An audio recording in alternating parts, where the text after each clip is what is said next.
Hey everyone, I have that second half of the book haul for you guys today. I needed to refilm it because I had to delete it in order to make room for the Cloak and Dagger videos, but that's not a big deal. So I'm going to start with the Christmas books. First is Letters from Father Christmas by J.R.R. Tolkien.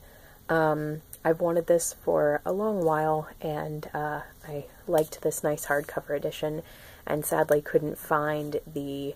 I've been trying to track down the cool older one where you can pull the letters out of the envelopes in the book and read them that way.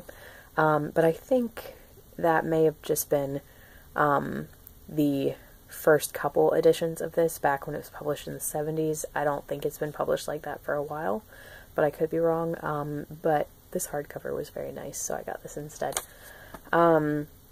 So this says, every December, J.R.R. Tolkien's children would receive letters from Father Christmas, from the first note to his eldest son in 1920 to the final poignant correspondence to his daughter in 1943.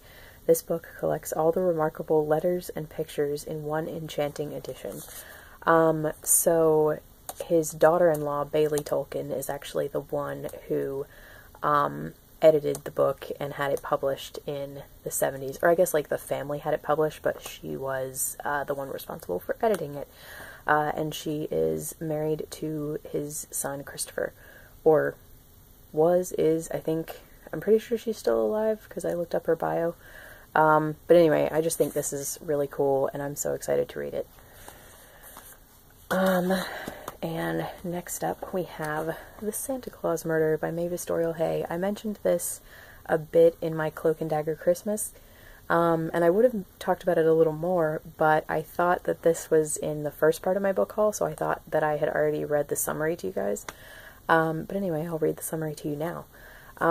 It says, Aunt Mildred declared that no good could come of the Melbury family Christmas gatherings at their country residence Flaxmere. So when Sir Osmond Melbury, the family patriarch, is discovered by a guest dressed as Santa Claus with a bullet in his head on Christmas Day, the festivities are plunged into chaos. Nearly every member of the party stands to reap some sort of benefit from Sir Osmond's death.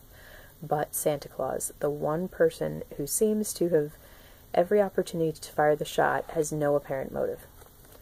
Various members of the family have their private suspicions about the identity of the murderer, and the chief constable of Hampshire, I hope I said that right, who begins his investigations by saying that he knows the family too well, and that is his difficulty, wishes before long that he understood them better. In the midst of mistrust, suspicion, and hatred, it emerges that there was not one Santa Claus, but two. So yeah, this just sounds wonderful, and I'm very excited for that, and to read that for Cloak and Dagger Christmas. Next is Snowdrift and Other Stories by Georgette Hare. Anyway, I still don't know how to pronounce her name. This says, delightful, glittering, timeless romance for your holiday season. The Queen of Regency romance, Georgette Hare, shines in this sparkling collection of 14 short stories, brimming with romance, intrigue, villainy, gallant heroes, compelling heroines, and of course the dazzling world of the Regency period. This gorgeous collection includes the wonderful stories from Pistols for Two, along with 3 recently unearthed stories originally published in the 1930s, as well as a foreword by Hare's official biographer, Jennifer Closter? I hope I said that right. Revel in a Regency world so intricately researched and charmingly realized, you'll want to escape there again and again in higher stories new and old. So yeah, this was originally a different collection of short stories, and then when these new stories were discovered, it was just republished with them as this new collection, so I'm really excited about it. But I wish I knew just how much of this is holiday related, because, you know, it says, like, read some Regency romance for your holiday season, but it doesn't actually tell you if any of these are holiday stories. But then I've seen 1 or 2 things that say this is a holiday collection, and I've seen several others that just talk about it's a great Georgette Hare collection, not anything about it being a holiday collection, so I don't know. But I feel like Snowdrift might be a holiday story, like it sounds like it would be, so Anyway, I'll be reading these in December if I can fit them in with everything else that I'm reading. And then the next one is A Tudor Christmas by Alison Weir and Siobhan Clarke. And this one I'm going to try to fit in this month because this definitely falls under the nonfiction November category. So this says, we're often told that Christmas was invented by the Victorians. In fact, many of our favorite Christmas traditions date back much further. As Alison Weir and Siobhan Clarke reveal in this enchanting book, carol singing, present giving, mulled wine, and mince pies were all just as popular in Tudor times, and even Father Christmas and roast turkey dinners have their origins in this period. Throughout the festive season, all ranks of society were freed for a short time from everyday cares to indulge in feasting, revelry, and merrymaking. A carnival atmosphere presided at the royal court, with a 12-day-long festival of entertainments, pageants, theater productions, and disguisings, when even the king might dress up in costume to fool his courtiers. Beautifully illustrated with original line drawings throughout, this delightful compendium will fascinate anyone with an interest in Tudor life and anyone who loves Christmas. Yeah, both of those are definitely me, because the Tudor period, Tudor Stuart, Great Britain was my favorite time and place to study for history, because I was a history major in college, and Christmas is my favorite holiday, pretty much ever. So I'm very excited for this.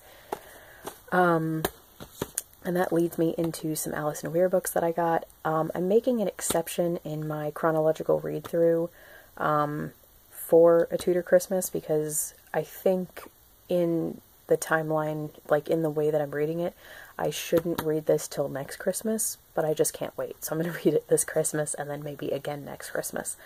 But there are some Alison Weir books that the timeline is so broad that you can really read them anywhere in the timeline.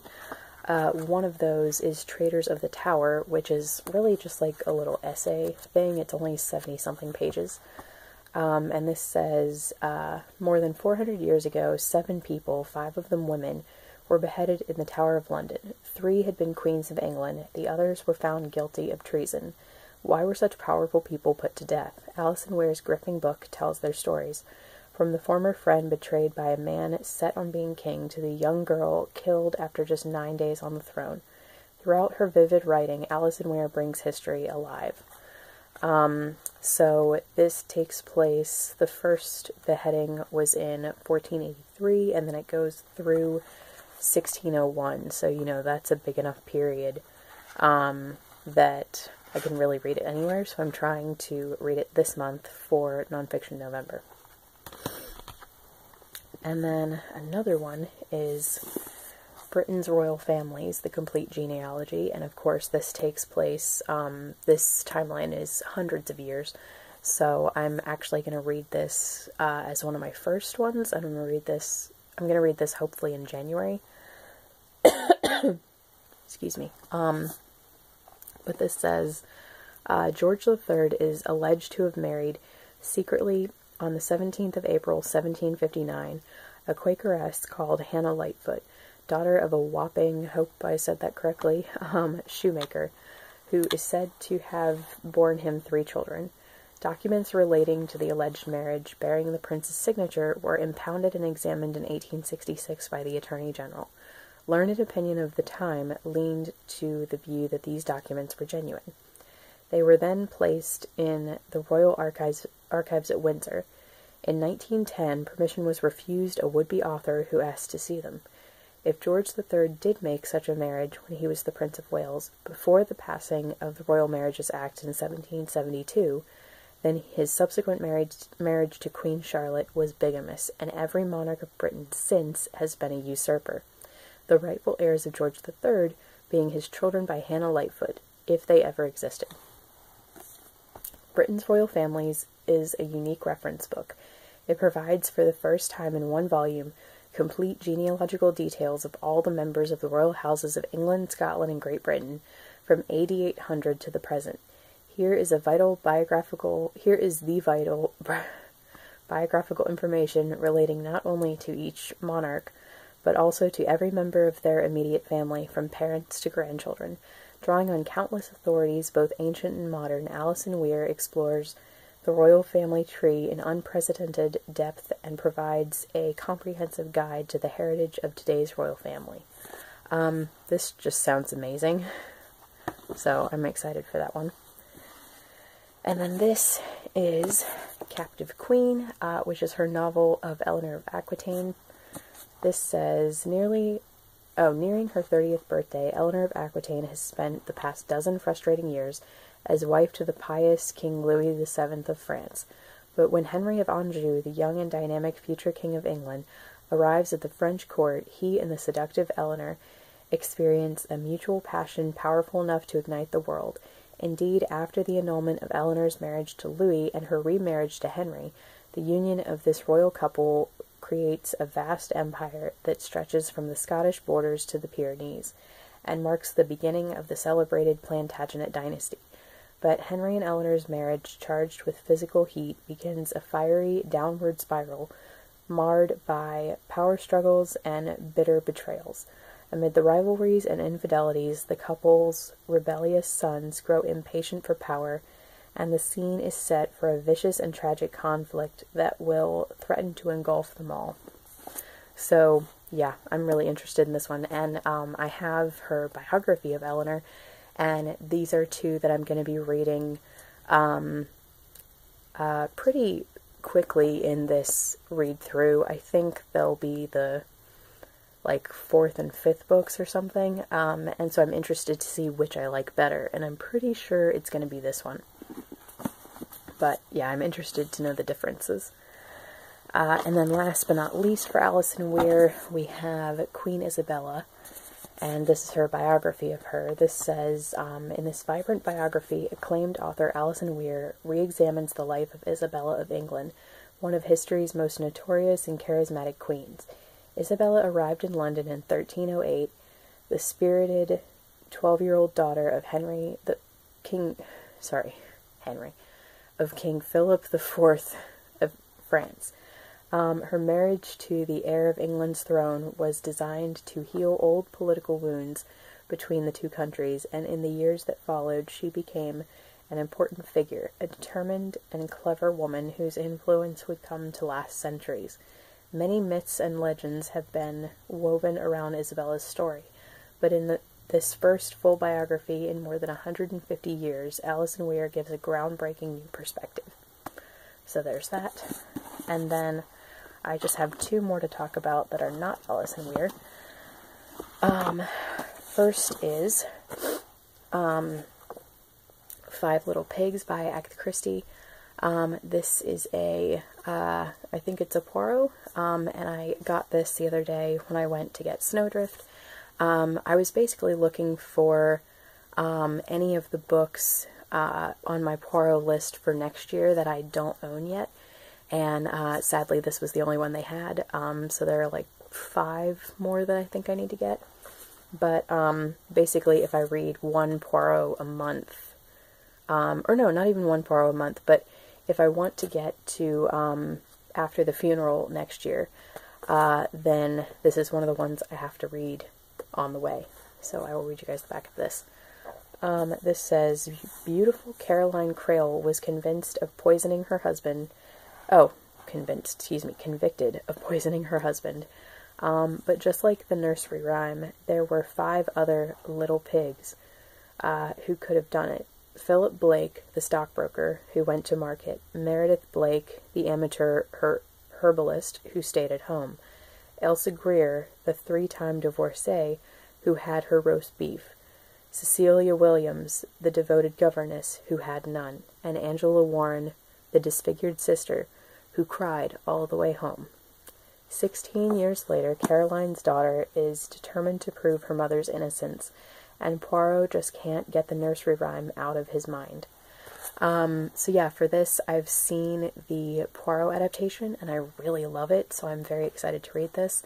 And also, Lil from Lil's Vintage World really loves this one, so that makes me kind of more excited to read it. So yeah, this will be for next year. And then last but certainly not least, I got Fantastic Beasts and Where to Find Them, the original screenplay by J.K. Rowling. I have wanted this since it came out 2 years ago, since I saw the film, but I just kept putting it off in favor of other things, in favor of buying other things. And I saw Crimes of Grindelwald yesterday and really enjoyed it, and then went into Barnes & Noble and they had one copy of this left. So I decided to go ahead and get this, and I might get the Crimes of Grindelwald, but I ended up, after seeing that, I really enjoyed it, but I realized I do like the first one better. But I still may get that one because I did really enjoy it. So there's that. And then, of course, it's just the plot of Fantastic Beasts, since this is just the screenplay of it. But I'm also really excited to read a screenplay. So anyway, that's all the books. Thank you for watching. Let me know if you've read any of these and what your thoughts were, just without spoilers, please.